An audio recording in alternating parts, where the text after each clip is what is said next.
বেসরকারি শিক্ষা প্রতিষ্ঠানগুলিকে আমি আবেদন করব, অর্থনৈতিকভাবে আপনারা যেভাবে ফিজ বা সেমিস্টার বা অন্যান্য যে সমস্ত অর্থ নিচ্ছেন, এক্ষেত্রে সরকারের নিয়ন্ত্রণ রাখা উচিত।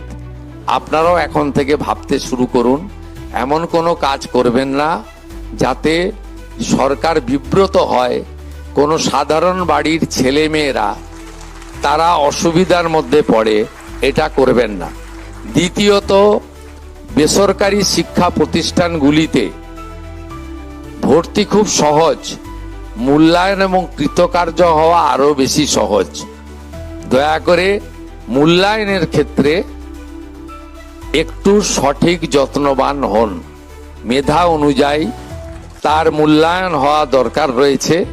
নইলে প্রতিযোগিতায় যখন আমাদের সরকারি শিক্ষা ব্যবস্থার ছাত্রছাত্রীরা যাচ্ছে, তারা তখন বেসরকারি শিক্ষা ব্যবস্থার সাথে অসম প্রতিযোগিতায় ছিটকে যাচ্ছে।